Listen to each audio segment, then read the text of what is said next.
What's good, everybody? Welcome into Inside the Green Room with Danny Green. I'm Harrison Sanford, and we are golden on this week. United States basketball team USA got the gold in Paris. Of course, we are going to break that down, and of course, we will look ahead to the next NBA season. The Christmas Day games have now been announced. Danny and I are going to pick the teams or the game rather yet that we would really want to see. And we'll also talk about what Team USA might look like in 2028 when the Olympics come to the America and played in Los Angeles. That's going to be a traffic headache, Danny. I hope you're up out of there by the time the Olympics come to LA. LA. Yeah, I'm going to have to get up out of here. I'm going to find an Airbnb somewhere nice, hopefully go on vacation or something. It's about a month long, right? How long is the tournament? It's about about 3 weeks. Okay. Yeah. Hey, bro, you could make a pretty. You could probably make a pretty penny. You put your home on the market for a month. Yeah, that was the plan at one point. You know, to find a house to rent out, out here, to purchase one to be able to rent out during that time. But yes, because I'm not with the traffic. There might be some surfing people. Yeah, there might be some like people competing in surfing. Mm-hmm. Trying to get a gold medal in surfing. Beach volleyball. Train near the water. You're right there near the water. You might be able to make a little pretty penny, dog. Yeah. So beach volleyball is a big thing out here, bro. It'll be a time that I don't care to be around for. No, you don't. You do not. LA traffic's already bad enough. You do not want to be there during the Olympics in 2028. But let's talk about the Olympics. America got it done, and man, oh man, was it close. Obviously, we talked about the Serbia game. That's the last time that we were on air. But now they are gold medal champions. They took down France in Paris. It was a spectacular showing from a number of players. Kevin Durant had his moments. LeBron had his moments sprinkled out throughout the entirety of the game, except for the one time where he got put on a poster by Gershon Yabusele. My. But we won't talk about that. We'll talk about first Stephen Curry, who is absolutely spectacular in his gold medal debut and gold medal finale, because it's probably the last time he plays with Team USA. He had 4 threes in those last 2 minutes. The last one, oh my goodness, fading away to the right side too. 4 hands in the face did not matter. What was your impression watching Team USA get this win in Paris, Danny? First, I like to credit the other teams, not just on the men's side, but the women's side. Everybody expected they had a 16.5 point favorite. I saw Mad Dog on his rant saying he's tired of seeing or hearing about how great this was. They're supposed to win. It's not easy. And these teams are only getting better. These teams are really good, and you're finding talent from everywhere. And there's always a guy that gets hot or has lights out game. And France played well. They played extremely well tournament. Nobody expected them to be there. The league and also the U.S. Teams are in for some games ahead with Wemby, becoming, getting more comfortable coming into his own. But yeah, hell of a tournament, a great final, better than what most of us expected. Against Serbia, obviously they thought it was a championship. Everybody thought it was going to be the toughest game, but France said it was no slouch. They did not, they fought very well. The talent's only growing, man, and said, rightfully so. The U.S. did what they were supposed to do, but they said it wasn't easy, and they showed up and they did what they're supposed to do. So happy for a lot of those guys. They represented the country greatly. Bron's still doing it at 40 years old. KD, Steph doing his things. Jason Tatum obviously didn't play well enough, but won him, Derek White, and Drew Holiday but won an NBA championship, then win an Olympic gold medal. Special things. Derek White, man, has come up. So I'm really happy for that guy. So some guys have had really good years and a really good summer. But trickling down from that, I expect to see some different things coming up in the year ahead, especially for some of those guys in the Boston Celtics with Jason Tatum and Jaylen Brown. But yeah, entertaining final. We can talk about Tatum in just a moment, who apparently went 0 of 16 in the non-exhibition matches. That's hard for me to believe, man. That's hard for me to believe. Hey, man, on jump shots. Hey, man, that stat was not thrown out there by unverified accounts. That's according to Synergy. He was 0 of 16, did not hit the jump shot all tournament. That's not a good look, but I guess he'll get a pass. And I think there's a lot of people who are actually predicting a revenge tour for Jason Tatum. Again, 100%. This is a guy who was all team NBA, all NBA. He's on the cover of NBA 2K25 coming out this fall. And he obviously was in the Olympics, but did not get the playing time that maybe made many accustomed to, or what they would have thought he would have gotten. Yeah. What would you? But then again, he did play in the gold medal game. He did. He played. Play well. His spot minutes. Well. The reason why, yeah, listen, man, it's hard when you're a superstar player and used to getting the ball in your hand all the time, and you're getting role player minutes and role player spotted shots. I didn't expect him. He probably was 0 for 2, 0 for 3 in the 5 games, which added up to 16. But he's got forced up 2 or 3 shots because he's not getting any looks. So I expected him to make at least 1 or 2, but I didn't expect him to make a couple because his rhythm is off. His mind is everywhere. He's playing 1 game, sitting 2 games. How do you expect any superstar to play? You've seen a lot of guys struggle with it. Even Melo, when he came off the bench or when he got a spot, he had to adapt and adjust to it. It's not an easy thing to do, especially for him. He's only 26, 27, going through a lot, expected of a lot. Just had a little one, so I expect him to have a revenge tour this year, him and Jaylen Brown both. So the league is in for – and Wemby is going to have a pretty good some of those other guys from those other teams that felt that they missed out on some things, have some points to prove. The guys in Serbia, Bogi, Jokic, Wemby, all the guys that had lost, Schroeder, Canada, the Team Canada guys, Jamal Murray, he's going to come out with some fire because, he didn't have a great summer. So it's going to be an interesting year coming up. I look at, Team USA is going to change the next time they come back around. I imagine this was Steph Curry's last time playing. I imagine the last time for Kevin Durant. I imagine it's the last time for LeBron James. And it's also reported it's going to be the last time for Steve Kerr. And I look at Steve Kerr, Danny, and I want you to reflect on your career at moments. Winning the gold as a head coach, and even for a player, it's probably just like, we got the job done. This is just a relief. And I think I could maybe see a comparison to maybe when you won the NCAA title in 2009. Yes, you are happy you won, for sure. But you are also heavily favored to win. It's not the joy and maybe elation that maybe you felt when you were in Toronto, when you won a title, or San Antonio. When you were with the Spurs and you beat the Heat. This is the pressure that Steve Nash is under, the pressure that you were under at North Carolina just feels like, nah, bro, like you better win that title. And I think it's a different type of different type of celebration, I would imagine. Yeah.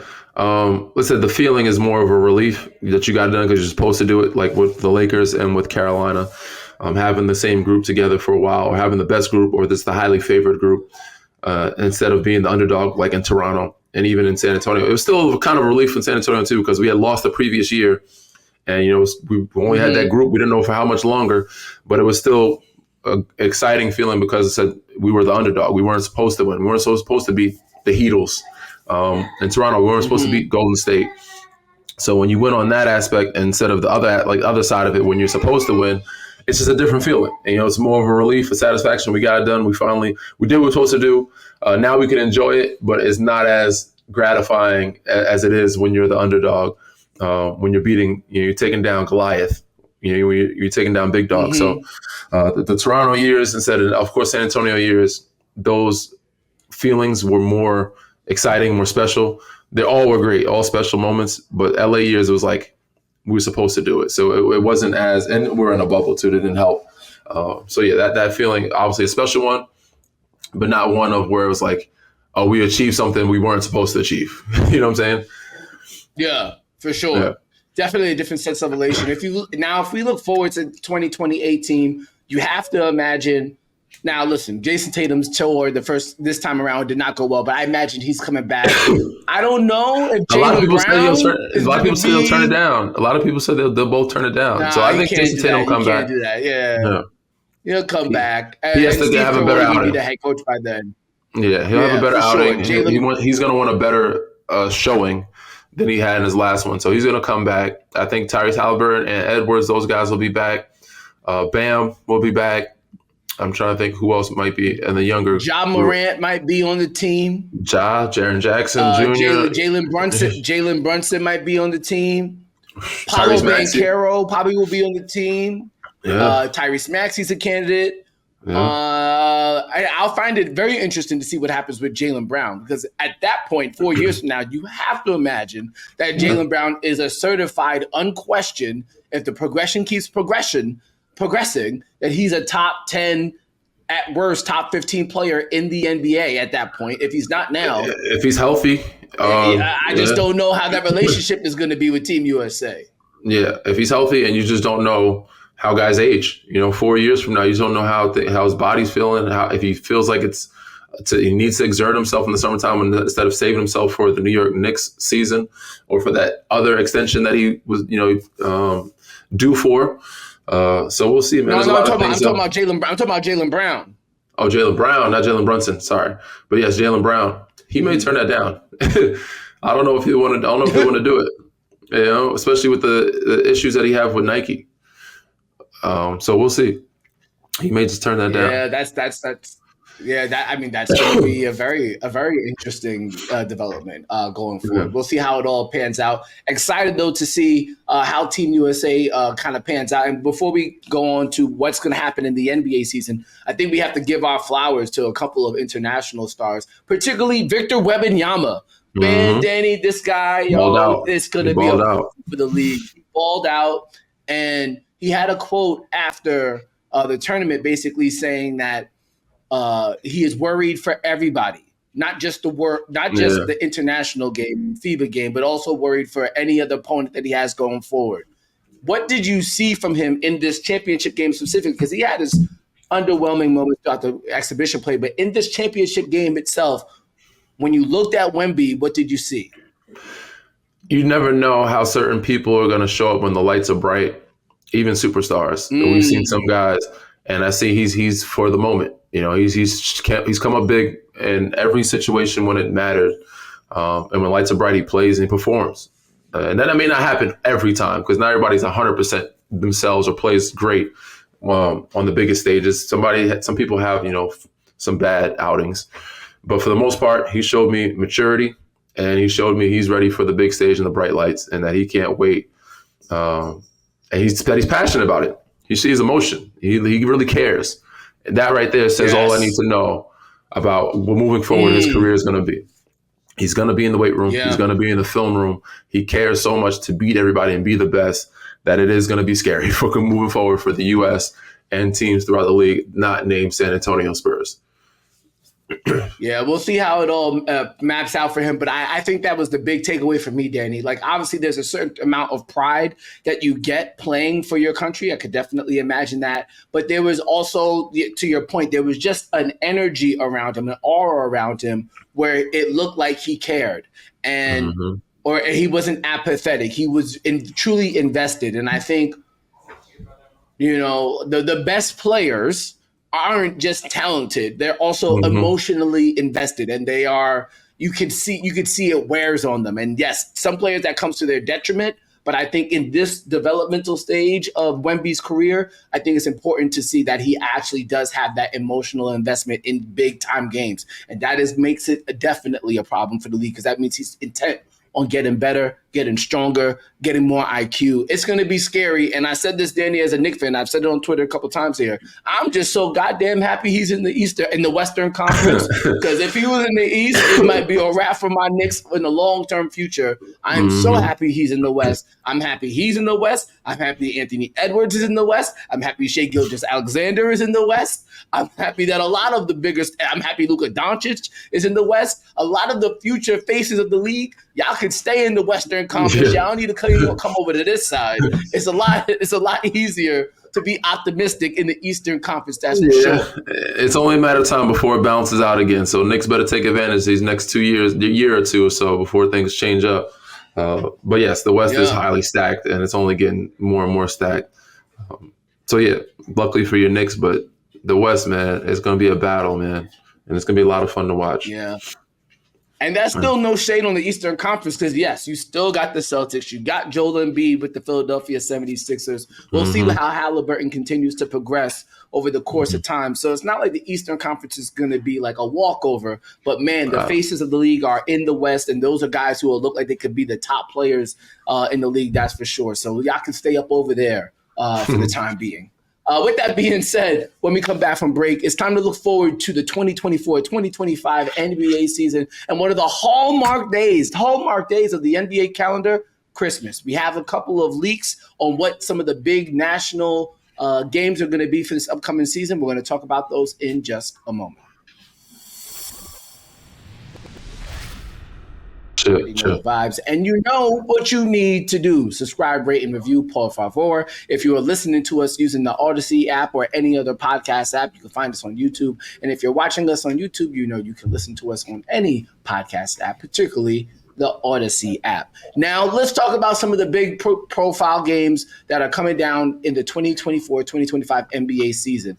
Opening night, the Knicks at the Celtics. That's going to be ring night for the Boston Celtics. We'll see how that one pans out. I think that's a good job by the NBA there, putting two markets who are both going to be competitive against each other. And then you got the Timberwolves and the Lakers, which is just kind of like meshing. You know, at first I was kind of taken aback by it. Because I thought you would involve the Denver Nuggets somehow or involve the Dallas Mavericks somehow. Denver Nuggets, obviously, with Nikola Jokic. And then you also have, obviously, the Mavericks who were in the NBA Finals last year. But I'm thinking about it, Danny. And this is we all know there's a certain amount of strategy that the NBA has to announcing games on certain days.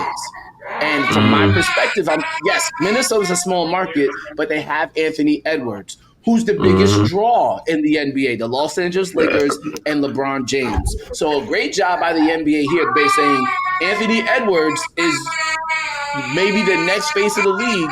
He's definitely going to in high competition for it, and they're going to put him against the Lakers. I thought from an opening night standpoint, those to capture the most amount of fans, hardcore and casual, I don't think you get any better than that.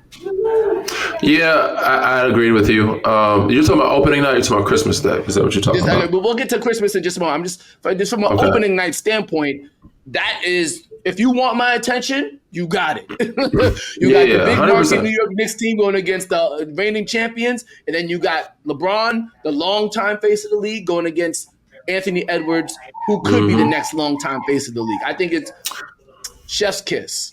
For sure. No, they did a great job. They always usually do. There are some times and moments in the league where we miss out on opportunities, or some teams that deserve of a game that don't get it, and they should. But this time to start the opening night, I think they did a really good job. They did well. Is there anybody on there that you see that should have had a better opening night that didn't get one? Well, I just, for me, I think it's a good choice. I just think for me, what's interesting is that the league has now, and this is to the Minnesota Timberwolves credit, this is to Anthony Edwards' credit.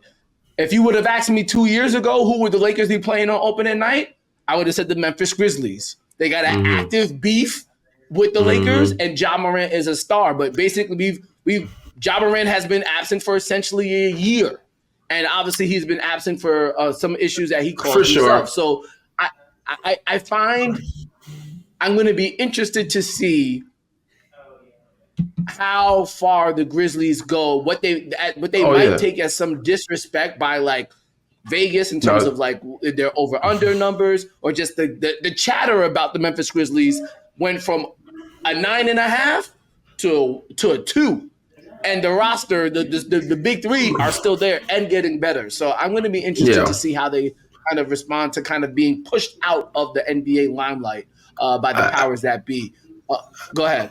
I think we all are interested, man. This is a big year for them, and I think they're going to do very well.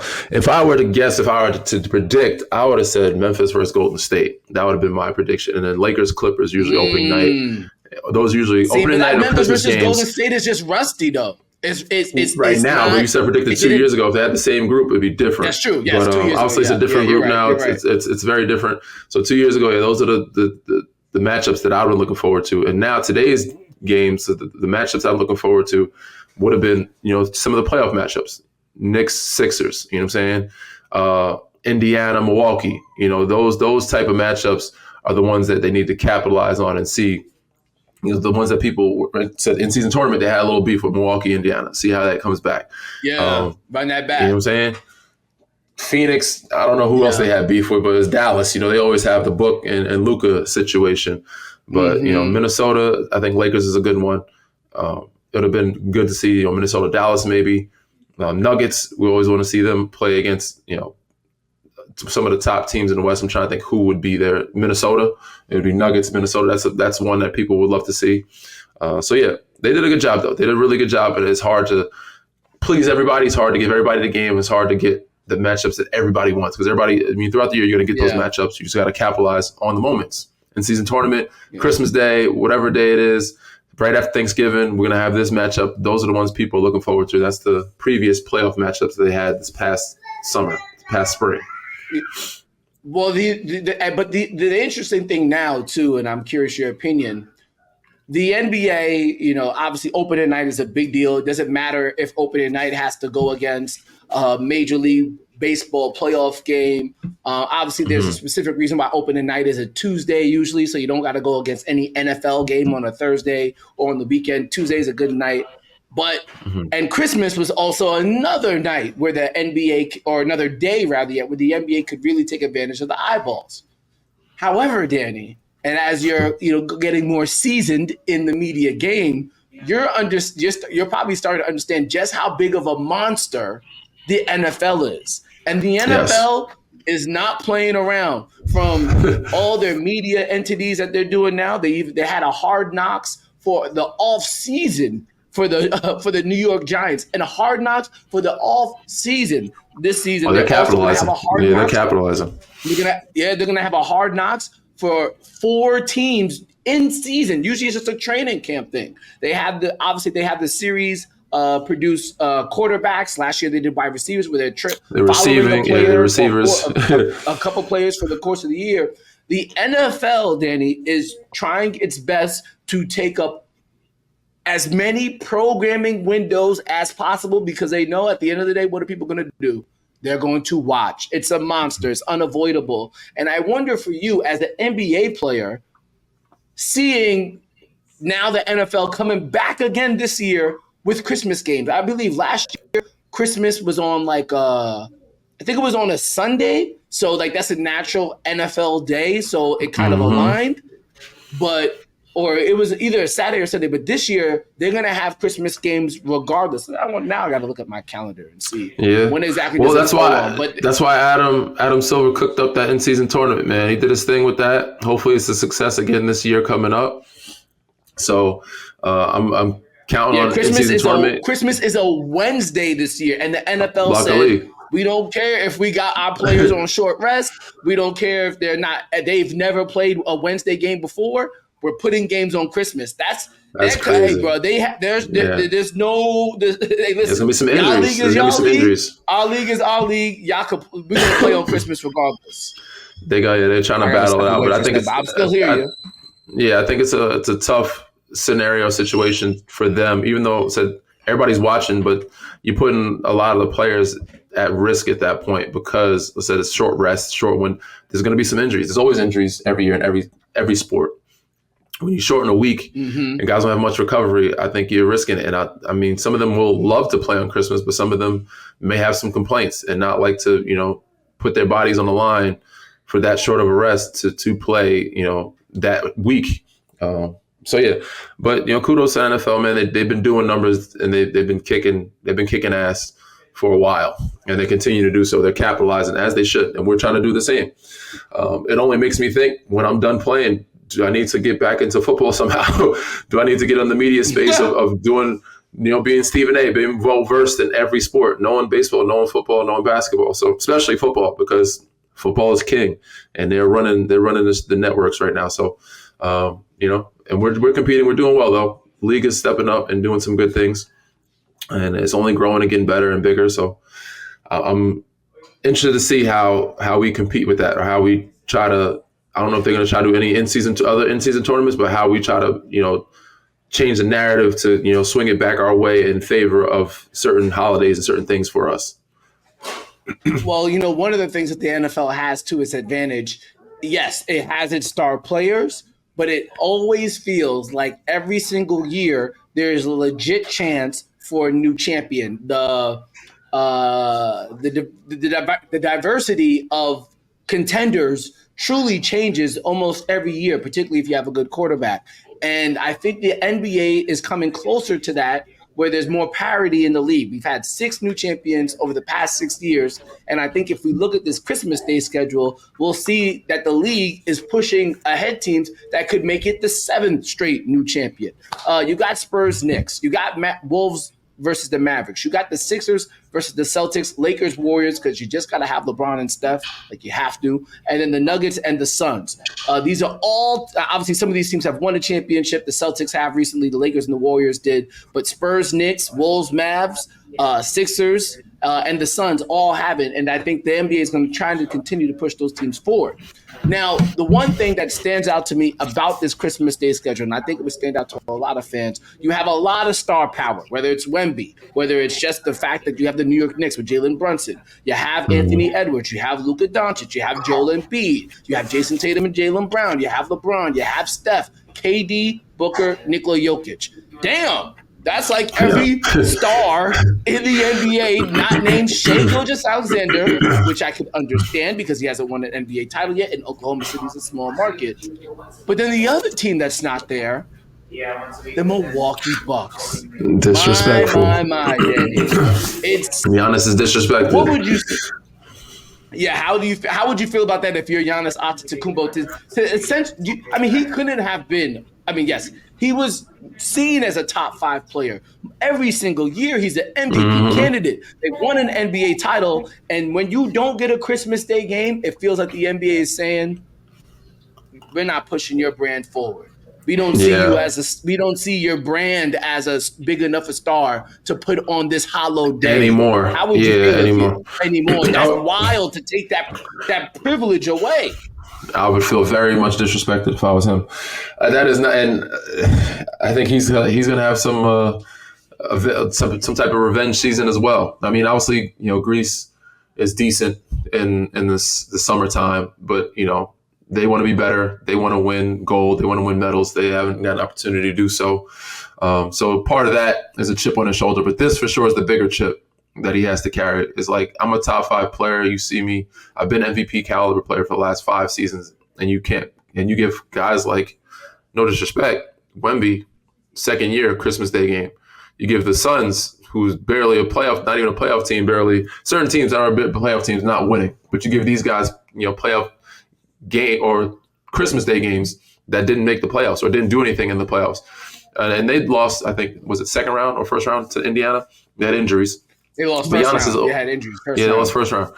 But Giannis has always been in the Eastern Conference Finals or 2nd, 3rd round. Like, he's always made it, or to the NBA Finals last 3 or 4 years.